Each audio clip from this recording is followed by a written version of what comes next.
Hello my dear students, how are you guys doing? I hope सब लोग great हैं, amazing हैं and I am great as well. I am Nandini and today I am going to start emergency provisions in India. Since national emergency थोड़ा lengthy topic है, I am going to take up national emergency in this video. अलग से एक video आ रही होगी जिसमें हम president rule पढ़ेंगे as well as financial emergency पढ़ेंगे। क्या है ये सब, तुम्हें अभी सब सेंस बनाएगा, सब समझ आ जाएगा। Let's look at what are the emergency provisions in India. In this video national emergency और वीडियोस में हम पढ़ेंगे प्रेसिडेंट रूल या जिसे हम स्टेट इमरजेंसी बोलते हैं as well as financial emergency. Let's start provisions in India. National emergency हम पढ़ने वाले हैं, इमरजेंसी प्रोविजंस पढ़ते हैं, राइट। अब नेशनल इमरजेंसी की बात करते हैं। अब क्या इमरजेंसी बेसिकली क्या होती है? इमरजेंसी ये है कि गवर्नेंस जो है ठीक से नहीं हो पा रही है, सिचुएशन बिल्कुल अलग आ गई है और जो प्रॉपर नॉर्मल गवर्नेंस चल रही थी वो गवर्नेंस फिलहाल रुक गई है। तो एक इमरजेंसी नाम की चीज लगाई जाती है। उस इमरजेंसी में देखते हैं इमरजेंसी क्या होती है। इमरजेंसी क्या होती है बेसिकली? इमरजेंसी में कुछ नॉर्मल से हटके डिविएट हो रही है वहां से, ठीक है। इमरजेंसी प्रोविजंस कॉन्स्टिट्यूशन में मेंशन्ड है। कौन से आर्टिकल से लेकर कौन से आर्टिकल तक? 352 to 360। 352 talks about national emergency, 356 talks about president rule जिसे हम स्टेट इमरजेंसी भी बोलते हैं, right. Article 360 talks about financial emergency, ठीक है। याद रखना है इसे, तुम्हें आर्टिकल्स याद रखने हैं। 352 टू 360 में सब बता रखा है, सब इमरजेंसीज के बारे में। 360 फाइनेंशियल इमरजेंसी जो कि कभी लगी ही नहीं है, बताऊंगी क्या है। Article 356 president rule which is also called state emergency. Article 356 में प्रेसिडेंट रूल आएगा जो कि स्टेट इमरजेंसी है। 352 में नेशनल इमरजेंसी आएगी। 352 नेशनल इमरजेंसी, 356 प्रेसिडेंट रूल या state emergency and 360 is financial emergency. Make sense? ये क्लियर हुआ, ये समझ आया? अब देखो क्या है, I make you learn as well. तुम्हें याद भी होना चाहिए क्योंकि लर्निंग इंपॉर्टेंट है, तभी तुम क्वेश्चन सॉल्व कर पाओगे, right. So these provisions enable central government to meet any abnormal situation. कोई भी सिचुएशन जो नॉर्मल से अलग है, इसेंट्रिक है, ऑड है, कोई अलग सी सिचुएशन आ गई है, उसे कैसे हैंडल किया जाए। बहुत चीजें होती है कि सेंटर अपने हाथ में ना बेसिकली पावर लेती है। जो पावर आगे लोगों को दे रखी है, स्टेट्स को दे रखी है, वो सब एक्सरसाइज सेंटर खुद करने लग जाती है फॉर द फैक्ट दैट अच्छे से गवर्न हो जाए। सिचुएशन थोड़ी ऐसी आ गई है। अब नेशनल इमरजेंसी होती है, तीन टाइप की इमरजेंसी होती है। National emergency, constitutional emergency, state emergency, president rule, सब कॉन्स्टिट्यूशनल इमरजेंसी होती है। कॉन्स्टिट्यूशनल इमरजेंसी इन स्टेट बोल सकते हैं इसको, या फिर प्रेसिडेंट रूल भी बोल सकते हैं, या फिर इसे हम स्टेट इमरजेंसी भी बोल सकते हैं, ठीक है। एक तो हो गई नेशनल इमरजेंसी, एक हो गई कॉन्स्टिट्यूशनल इमरजेंसी, या फिर प्रेसिडेंट रूल, या फिर स्टेट इमरजेंसी, राइट। थर्ड होती है financial emergency. So anyone ask you कितनी टाइप की इमरजेंसी होती है? तीन होती है। नेशनल इमरजेंसी आर्टिकल बताओ, 352। कॉन्स्टिट्यूशनल इमरजेंसी का article 356। Financial emergency article 360। You have to learn it, याद रखना है, इंपॉर्टेंट है। Make sense? अब हम इस वीडियो में बात करने वाले हैं नेशनल इमरजेंसी की, स्टेट इमरजेंसी या प्रेसिडेंट रूल की वीडियो एज वेल एज उसके अंदर ही फाइनेंशियल इमरजेंसी एक वीडियो और आएगी, राइट। अभी नेशनल इमरजेंसी को समझो। नेशनल इमरजेंसी तीन ग्राउंड्स पे, तीन इमरजेंसी होती है, तीन ग्राउंड्स पे नेशनल इमरजेंसी इंपोज हो सकती है। वन इज वॉर, दोनों कंट्रीज के बीच में वॉर हो गई, या फिर एक्सटर्नल एग्रेशन है, ठीक है, या फिर आर्म्ड रिबेलियन है। You have to learn it, WEA, war, external aggression, armed rebellion, ठीक है। अब तुम्हें WEA याद हो गया। थ्री ग्राउंड्स होते हैं जिसके बेसिस पर नेशनल इमरजेंसी डिक्लेयर हो सकती है। War, external aggression, armed rebellion, ठीक है। वॉर और एक्सटर्नल एग्रेशन को हम एक्सटर्नल इमरजेंसी भी बोलते हैं। We also call it external emergency. Armed rebellion को हम इंटरनल इमरजेंसी बोलते हैं, ठीक है। जो विद इन द कंट्री हो रही है आर्म्ड रिबेलियन होता है, इंटरनल इमरजेंसी है। वॉर और एक्सटर्नल एग्रेशन दूसरी कंट्रीज के साथ होता है। वॉर का मतलब है दोनों कंट्रीज ने कह दिया है भाई हम अपने हथियार, हमारे आर्म्स एम्यूनिशन यूज करने वाले हैं, तो दूसरी कंट्री केयरफुल हो जाएगी, वो भी यूज करने लग जाएगी, क्या है, वॉर है। एक्सटर्नल एग्रेशन में दोनों पार्टीज कुछ नहीं बोल रही हैं, लड़ भिड़ रही हैं, they are using their arms ammunition, they are using all their forces, but they haven't said it, they haven't explicitly committed that वो लोग यूज कर रहे हैं, that is external aggression. Make sense? जब दोनों पार्टीज ने बता दिया है दैट इज वॉर, जब उन्होंने नहीं बताया है but they are using, and वो ऐसी सिचुएशन आ गई कि वो यूज कर रहे हैं बट उन्होंने अभी तक फॉर्मल डिक्लेरेशन नहीं दिया है, that will be a case of external aggression. Armed rebellion internal emergency होती है। Make sense? समझ आई ये बात? तो ये 3 ग्राउंड्स तुम्हें समझ आए नेशनल इमरजेंसी के। अब देखो अंडर आर्टिकल 352, क्या क्यों बता रहे हो, हमें तो पता है नेशनल इमरजेंसी आर्टिकल 352, प्रेसिडेंट जो है नेशनल इमरजेंसी डिक्लेयर कर सकती है। कौन कर सकती है? प्रेसिडेंट।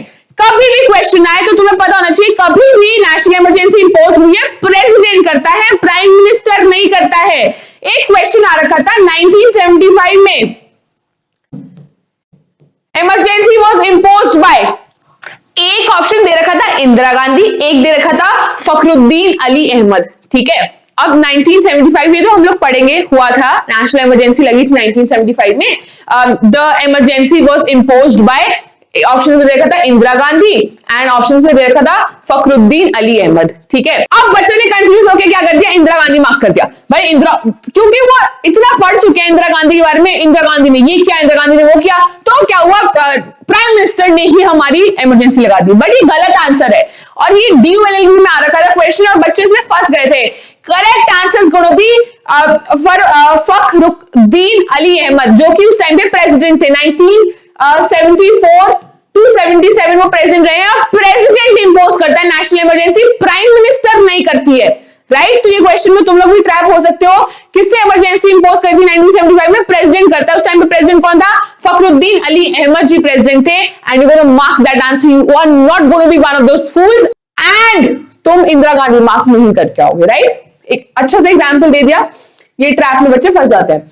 फिर सिक्योरिटी ऑफ इंडिया, जब उन्हें लगता है प्रेसिडेंट को, कब प्रोक्लेम करते हैं, प्रोक्लेम का मतलब होता है ऑफिशियली अनाउंस कर देना कि हाँ भाई नेशनल इमरजेंसी नामक चीज लग गई है, राइट। और a part is threatened by war, war आ गया, देखो एक्सटर्नल अग्रेशन आ गया, या फिर आर्म्ड रिबेलियन। 3 ग्राउंड्स होते हैं, मैं ऑलरेडी कवर कर चुकी हूँ, वॉर, एक्सटर्नल एग्रेशन या आर्म्ड रिबेलियन। Make sense? फिर प्रेसिडेंट करता है आर्टिकल 352, डिक्लेयर कर देता है, डिक्लेयर या फिर एक फॉर्मल लाइन होती है प्रोक्लेमेशन ऑफ इमरजेंसी। प्रोक्लेम करना मींस ऑफिशियली बता देना, ऑफिशियली अनाउंस कर देना, दैट इज प्रोक्लेमेशन। जो ये टर्म है आर्म्ड रिबेलियन, पहले ना इंटरनल डिस्टर्बेंस हुआ करता था।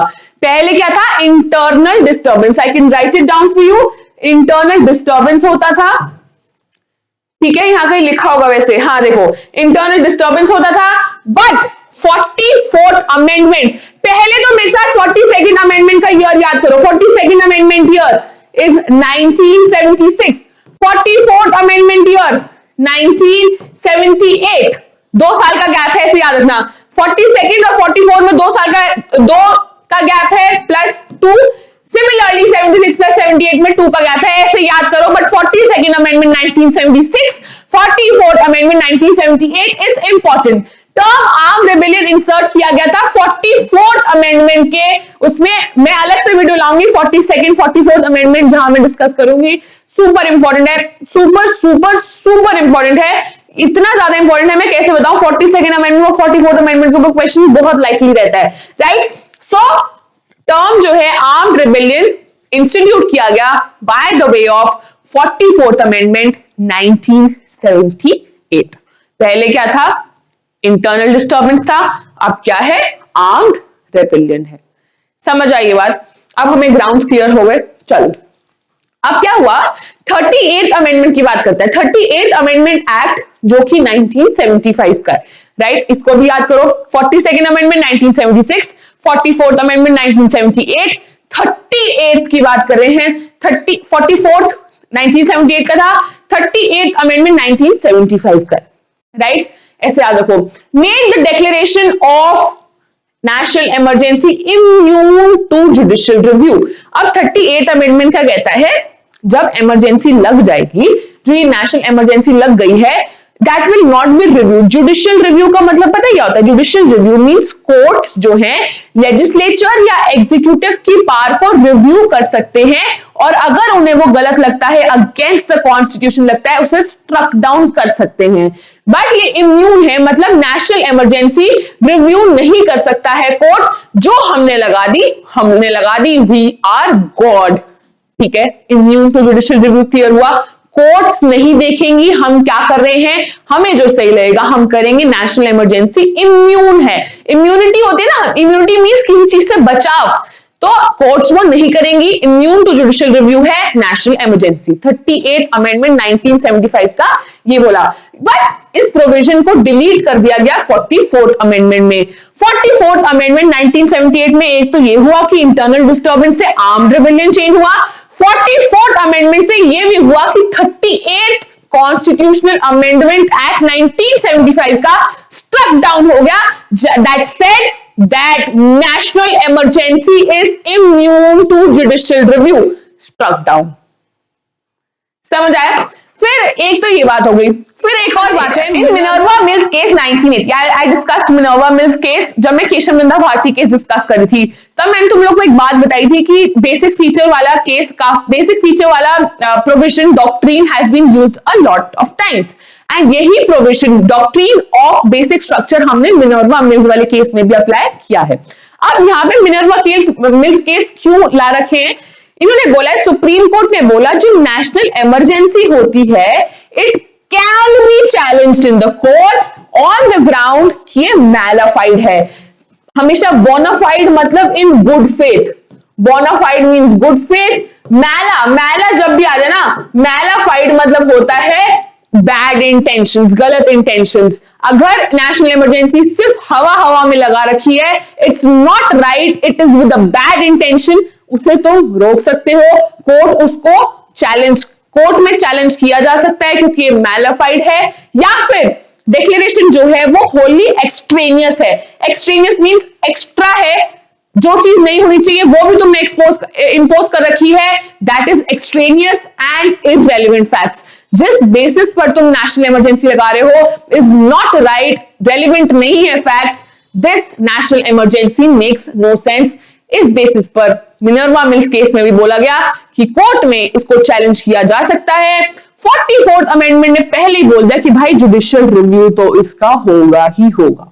38th कॉन्स्टिट्यूशनल अमेंडमेंट 1975 का जो तुमने लाकर खड़ा कर दिया है वो एप्लीकेबल नहीं होगा। इम्यूनिटी कुछ नहीं है जुडिशियल रिव्यू से, जुडिशियल रिव्यू हो सकता है। ठीक है, नेक्स्ट देखते हैं। अब प्रोक्लेमेशन जो है, अप्रूवल देखते हैं। प्रोक्लेमेशन ऑफ इमरजेंसी जो है, it must be approved within 1 month from its date of issue. अब दोनों हाउस, राज्यसभा एंड लोकसभा, दोनों का अप्रूवल चाहिए भाई हमें। प्रोक्लेमेशन जो हो गया है, जैसे आज इमरजेंसी लग गई, विद इन 1 month, इसका भी हमें अप्रूवल चाहिए, हमें इसका भी अप्रूवल चाहिए विद इन 1 month। ठीक है, from the date of its issue. आज नेशनल इमरजेंसी लगाई गई, with in 1 month Lok Sabha Rajya Sabha दोनों अप्रूव इसे कर दे। ठीक है, जो ये प्रोक्लेमेशन ऑफ इमरजेंसी है, मतलब जो तुमने फॉर्मली अनाउंस कर दिया है इमरजेंसी को, इफ हाउएवर अगर ये इशू हो रही है जब लोकसभा डिसॉल्व है, लोकसभा हमेशा तो काम नहीं करता है, कभी कभी तो एडजॉर्न हो जाता है, साइन डाई, पता नहीं नेक्स्ट रिज्यूम कब करेगा, या फिर इन सेशन नहीं है, डिसॉल्व है अगर लोकसभा, या dissolution takes place during the period of 1 month without approving the proclamation, then वो सर्वाइव करेगी until 30 days from the first sitting of Lok Sabha after it's constitution. मतलब अगर लोकसभा डिसॉल्व है तो फिर तुम कहोगे मैम अगर लोकसभा डिसॉल्व है तो इसका परमिशन तो मिला ही नहीं है ना, हमें चाहिए परमिशन इसकी। वी नीड कि प्रोक्लेम किया जाए by both the houses, formally announce किया जाए, बट लोकसभा तो डिसॉल्व है, या अभी when Lok Sabha has been dissolve, ये डिसोल्यूशन ड्यूरिंग दैट 1 month हो रहा है, डिसॉल्व हो गई लोकसभा, नहीं टेकअप कर पाई सिचुएशन को, तो क्या हो गया, अप्रूव नहीं किया है प्रोक्लेमेशन, डिसॉल्व हो गई, मीनवाइल बीच में डिसॉल्व हो गई, देन जो प्रोक्लेमेशन है वो 30 डेज तक रहेगी from the first sitting after it's reconstitution. Continue तो वो रहेगी but till 30 days from its reconstitution. Lok Sabha जब नेक्स्ट बैठ रही है तब उसको विद इन 30 डेज उसे अप्रूव करना पड़ेगा उस प्रोक्लेमेशन को, तभी जाकर वो कंटिन्यू हो सकती है, इमरजेंसी कंटिन्यू हो सकती है। ठीक है, ये बात समझ आई। प्रोवाइडेड राज्यसभा ने अप्रूव कर दिया है, राज्यसभा को तो अप्रूव करना ही पड़ेगा, Rajya Sabha never gets dissolve, Rajya Sabha को तो अप्रूव करना ही पड़ेगा। लोकसभा मीनवाइल अगर वो डिसॉल्व है या फिर मीनवाइल डिसॉल्व हो गई है with in that 30 days, in that case वो जब वो नेक्स्ट बैठेगी विद इन अपने बैठने के 30 डेज तक उससे वो अप्रूवल देना पड़ेगा। मीनवाइल राज्यसभा दे दे, जैसे लोकसभा बैठेगी विद इन 30 डेज लोकसभा भी दे देगी। बात समझ आई। बट इन दोनों का प्रोक्लेमेशन देना इमरजेंसी में बहुत ज्यादा नेसेसरी है। फिर अप्रूव हो गया है दोनों हाउसेस से, अब इमरजेंसी 6 मंथ्स तक चलती है। अब तुम कहोगे सिर्फ 6 मंथ्स ही क्यों, उससे ज्यादा क्यों नहीं, और भी ज्यादा चल सकती है, बट इनकी कंटिन्यूस हमें अप्रूवल चाहिए होते होंगे। अब भी initially it will continue till 6 months and ये एक्सटेंड हो सकती है टिल इनडेफिनेट पीरियड, वो बात ठीक है, but initially 6 months. But approval चाहिए होगा हर 6 महीने के बाद पार्लियामेंट का, मींस लोकसभा एंड राज्यसभा का, दैट तुम इन्हें अप्रूव करते जाओ और बढ़ जाएगी और बढ़ जाएगी, बट हर 6 महीने में अप्रूवल चाहिए होगा। इनिशियली 6 महीने के लिए लगेगी, फिर एक सिटिंग बैठेगी पार्लियामेंट की, जब उनका अप्रूवल हो जाएगा फिर 6 मंथ चलेगी, फिर 6 मंथ। इनडेफिनेट पीरियड के लिए चल सकती है, कोई डेफिनेट पीरियड नहीं है कि 1 साल या 2 साल लग सकती है, चलती जाएगी, बट हर 6 महीने में रिव्यू की जाएगी उसको कि अब कंटिन्यू की जाए, अब कंटिन्यू की जाए। राइट, समझ आया। और every resolution approving the proclamation और continuance must be pass by a special majority. ये कह रहे हैं अगर तुम्हें इमरजेंसी लगानी है राज्यसभा और लोकसभा को लगाओ, कंटिन्यू करने 6 महीने के बाद कंटिन्यू भी करो, बट मेजर चीज क्या, ये एक वर्ड आया है यहां पर, special majority. Special majority simple majority जैसी नहीं होती है, स्पेशल मेजोरिटी में 2 कंडीशंस होती है। इन दोनों के मेंबर्स को मिलाकर 50% स्ट्रेंथ होनी चाहिए, 50% स्ट्रेंथ होनी चाहिए पार्लियामेंट की, एक तो बात ये हो गई। Second of all, two third majority होनी चाहिए जो कि प्रेजेंट हो और वोट कर रही हो, प्रेजेंट एंड वोटिंग। 2/3 इसके लोग वहां पर प्रेजेंट हो, वोट कर रहे हो, 2/3 इसके लोग प्रेजेंट हो, वोट कर रहे हो, टोटल मिलाकर 50% स्ट्रेंथ होनी ही चाहिए। ये नेसेसरी प्रोविजन है। 50% स्ट्रेंथ ऑफ पूरे पार्लियामेंट की should be there and 2/3 majority होनी चाहिए, 2/3 मेजोरिटी मिलनी चाहिए जो प्रेजेंट है, वोट कर रहे हैं। हाफ मेजोरिटी से काम नहीं चलेगा, there has to be 2/3 of majority that is present and voting. Right, this is the case of special majority. इन्होंने यही बोला है, देखो एवरी रेजोल्यूशन जो अप्रूव कर रही है प्रोक्लेमेशन, कोई भी चाहे लोकसभा है चाहे राज्यसभा अगर प्रोक्लेमेशन दे रही है, मींस फॉर्मली एक्सेप्ट कर रहे हैं, there has to be equal, either house should be passing. ठीक है, दोनों houses either here means both the house should be passing, but special majority के साथ पास होना चाहिए। सिंपल मेजोरिटी क्या होगी, सिंपल मेजोरिटी होती है 50% का वोट मिल गया, स्पेशल मेजोरिटी 2/3 की बात करती है, 2/3 is 66 something percent, 66 something percent होता है, 2/3 ज्यादा होता है, 50% से ज्यादा होता है। राइट, जब 1/3 33% होता है, 33.33%, तो 1/3 इंटू 2 कर लो, 2/3 क्या होगा, 66.66%। It's like that. राइट, और हाफ 50% होता है। राइट, चलो थोड़ी मैथ्स भी करा दी साथ में। अब रेवोकेशन ऑफ प्रोक्लेमेशन, अब ये तो हमने पढ़ लिया कि प्रोक्लेम कैसे किया जाएगा, लोकसभा डिसॉल्व है या फिर मीनवाइल डिसॉल्व हो गई विद इन 30 डेज, फिर इतने में मीन टाइम में राज्यसभा उसे प्रोक्लेम कर दे एंड लोकसभा जब बैठेगी, बैठने के बाद विद इन 30 डेज उसको प्रोक्लेमेशन देनी पड़ेगी, तभी जाकर वो रह सकती है इमरजेंसी। अब रेवोकेशन की बात करते हैं। रिवोक का मतलब क्या होता है, कैंसिल आउट करना, विड्रॉ कर देना। इस प्रोक्लेमेशन को कैसे रिवोक किया जाएगा, 2 वे से किया जाता है। Proclamation of emergency may be revoked by the president. जितना मुश्किल प्रोक्लेम करना है इमरजेंसी को, उतना ही आसान रेवोकेशन है। रिवोक हो सकती है, revoke means cancel out, halt, and, withdraw हो सकती है। प्रेसिडेंट कर सकता है एनी टाइम, कभी भी कर सकता है, at a subsequent proclamation, by a subsequent proclamation. एक प्रोक्लेम कर दे, फॉर्मल अनाउंसमेंट दे दे कि अब ये सुमेंसो इमरजेंसी हट गई है, रुक गई है, सब्सिक्वेंट प्रोक्लेमेशन दे दे that it has been revoked. कौन देगा? प्रेसिडेंट देगा। Such proclamation does not require parliamentary approval। उसको पार्लियामेंट की जैसे अप्रूवल चाहिए लगाने के लिए, बट पार्लियामेंट्री अप्रूवल रिवोक करने के लिए इस केस में जब president at any time revoke कर रहा है प्रोक्लेमेशन को, तब इसकी नीड नहीं है, राइट। फिर the emergency must be revoked if Lok Sabha passes must be revoked if Lok Sabha pass the resolution by a simple majority disapproving its continuation। एक केस हो गया जब इसको पार्लियामेंट्री अप्रूवल की जरूरत नहीं है। एक केस ये भी हो सकता है जब लोकसभा रिवोक कर दे इमरजेंसी को, जब if the Lok Sabha pass the resolution, और फिर रेवोकेशन के लिए चाहिए होता है, इसमें सिंपल मेजोरिटी चाहिए होती है 50% में, बस 50% लोग मान जाए, ठीक है, 50% अब मीन 51% मिल जाए कि डिसअप्रूव कर दे कि हम कंटिन्यू नहीं करना चाहते हैं।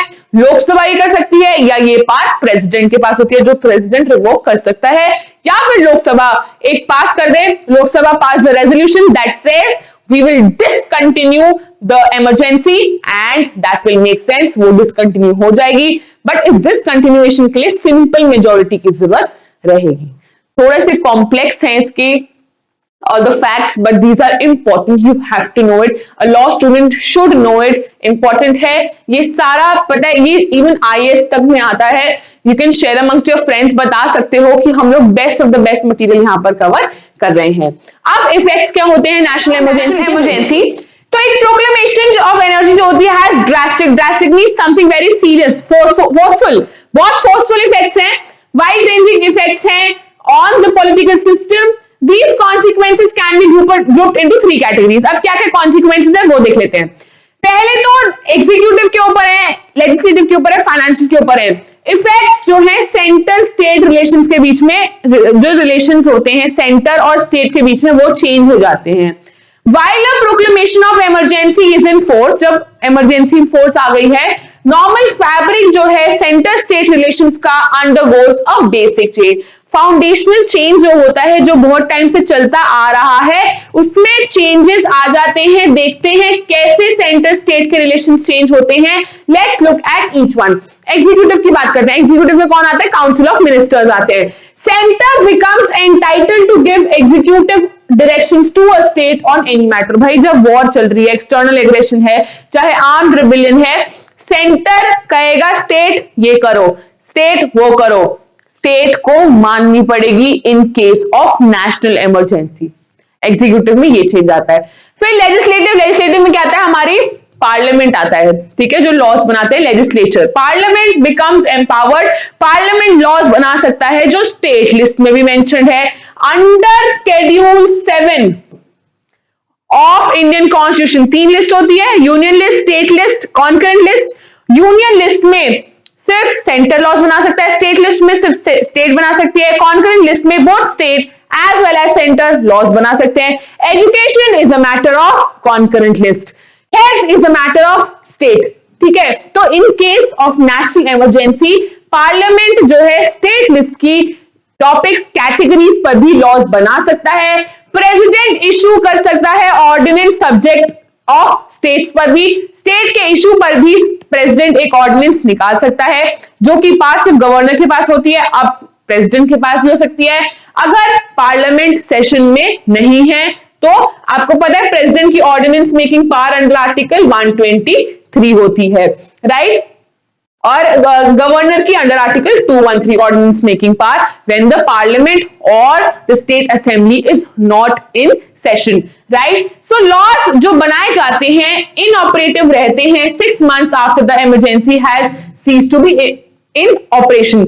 6 महीने तक, जैसे आज इमरजेंसी खत्म हो गई, इसके 6 महीने तक वो लॉज रहेंगे, उसके बाद एग्जिस्ट नहीं करेंगे, ठीक है। तो प्रेसिडेंट इशू कर सकता है लॉज जो बनाए गए हैं स्टेट सब्जेक्ट्स पर, पार्लियामेंट ने बनाए हैं, पार्लियामेंट के पास अथॉरिटी नहीं है, but since it is the case of national emergency parliament can do so, and and in this case but ये जो इनऑपरेटिव हो जाते हैं 6 months after the emergency has cease to be in operation. बस ये उसी टाइम के लिए बनते हैं, उसके बाद 6 महीने बाद जब ये सीज हो गई है 6 महीने के बाद ये इनऑपरेटिव हो जाते हैं, बस 6 महीने तक कंटिन्यू रहते हैं after the emergency has cease to be in operation, right. फिर फाइनेंशियल देख लेते हैं। प्रेसिडेंट मॉडिफाई कर सकता है कि कितना रेवेन्यू सेंटर के पास जाएगा, कितना स्टेट के पास जाएगा।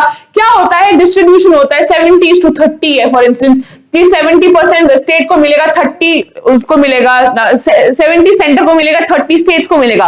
क्या पता ये डिस्ट्रीब्यूशन है, बट अब प्रेसिडेंट डिसाइड करेगा। क्या पता वो बोले 95-5 मिलेगा, क्योंकि सारी पास सेंटर के पास आ गई है, स्टेट के पास कम पास है। तो ये सब कौन डिसाइड करता है, प्रेसिडेंट डिसाइड करता है फाइनेंशियल फंक्शंस। मेक सेंस, ये बात समझ आई। अब नेक्स्ट देखते हैं, अब लोकसभा एंड स्टेट असेंबली में क्या फर्क पड़ता है। एक प्रोक्लेमेशन जब हो गया, प्रोक्लेमेशन मींस फॉर्मल अनाउंसमेंट हो गई कि नेशनल इमरजेंसी का केस है, तो लोकसभा को एक्सटेंड किया जाता है। नॉर्मल टर्म लोकसभा का जैसे 5 साल रहता है, तो ये एक्सटेंड हो सकता है। इस 5 ईयर को हम एक्सटेंड कर सकते हैं, we can extend this beyond the normal term. जैसे 5 साल है, ठीक है, 5 साल के बाद डिसॉल्व हो जाएगी लोकसभा। सो नॉर्मल टर्म को for 1 year at a time, 5 का 6 साल कर सकते हैं। We can extend it for 1 year, but maximum 1 year तक एट ए टाइम ही कर सकते हैं। ये नहीं कि हमने कर दिया कि भाई 3 साल तक, no, 1 year at a time कर सकते हैं। And this extension can not be beyond a period of 6 months after the emergency has ceased to stop.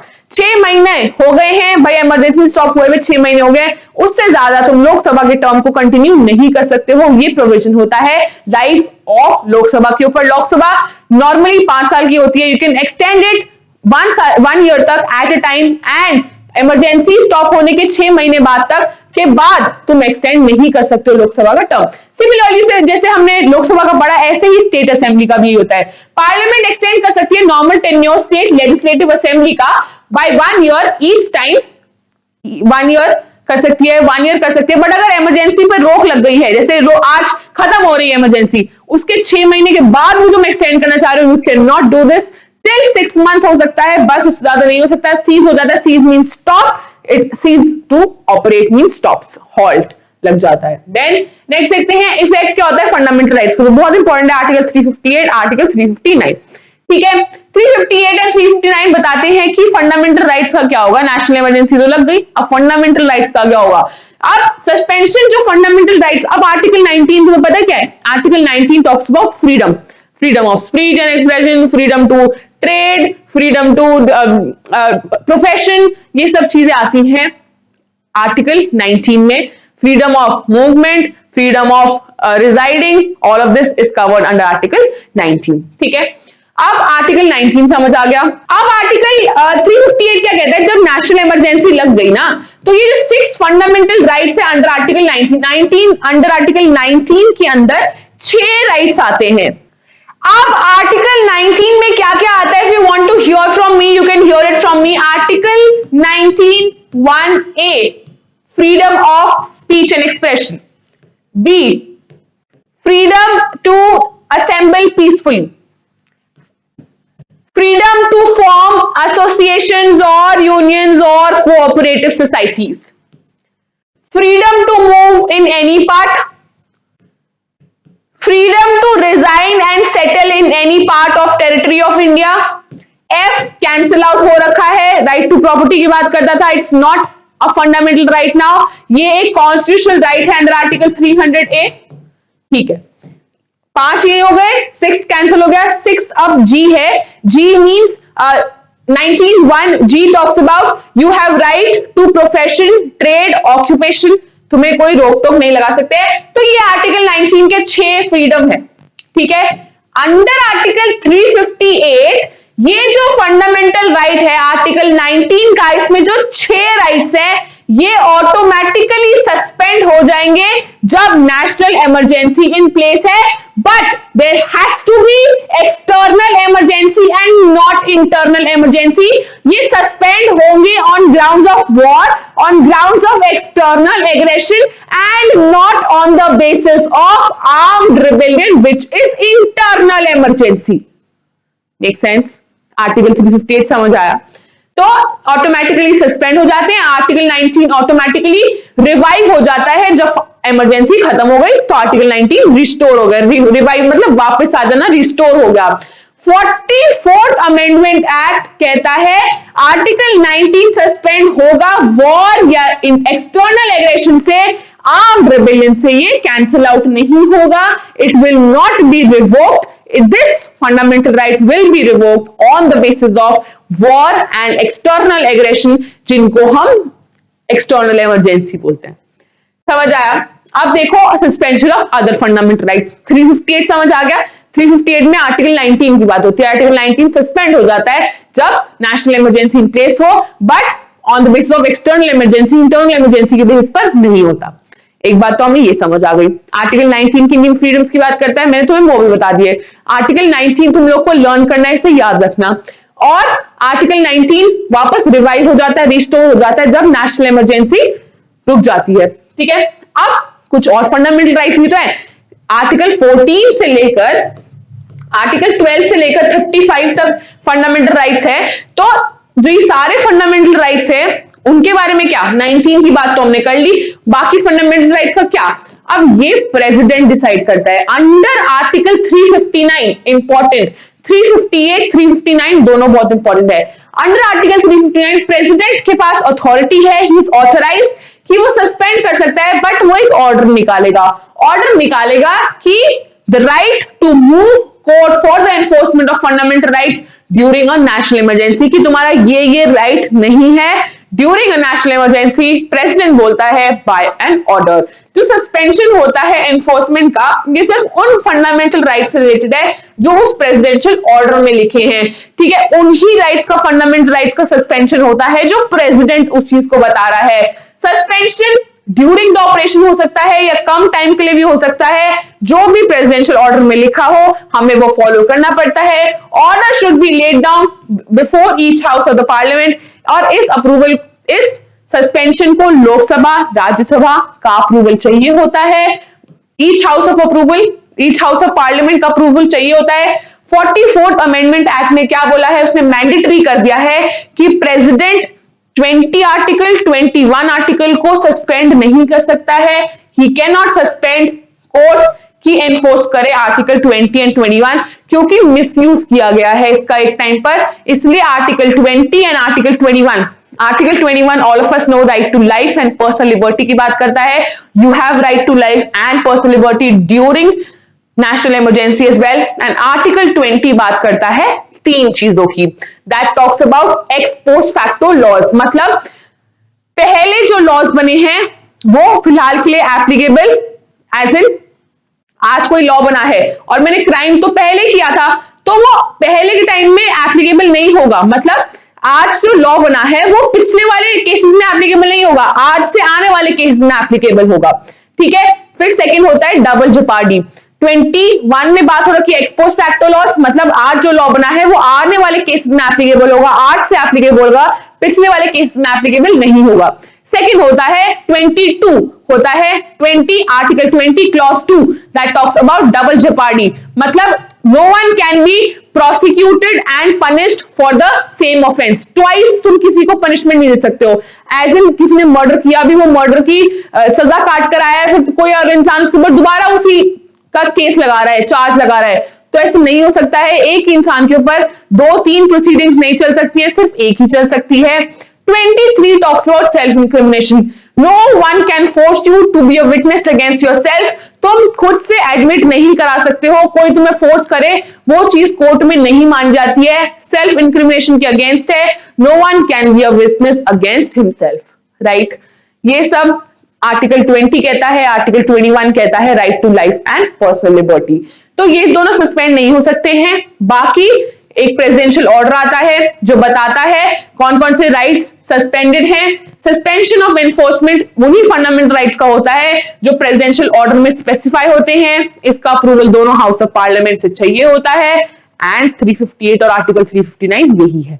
359 में अदर फंडामेंटल राइट्स की बात हो रही है, 358 में फ्रीडम की बात हो रही है। अगर तुम लोगों ने अच्छे से पढ़ा है, समझा है, तो तुम लोग ये बहुत अच्छे से रिलेट कर पा रहे होगे, राइट?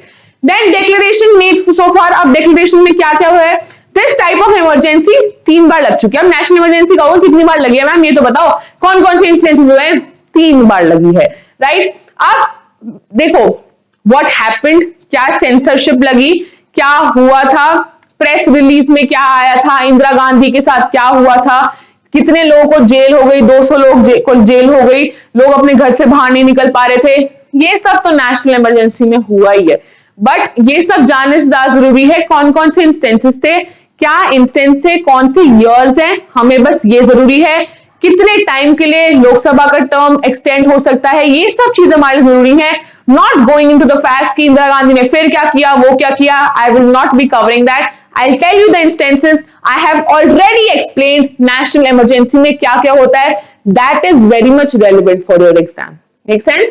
अब ये इमरजेंसी 3 बार प्रोक्लेम हो रखी है, 62 में, 71 में एंड 75 में, थ्राइस।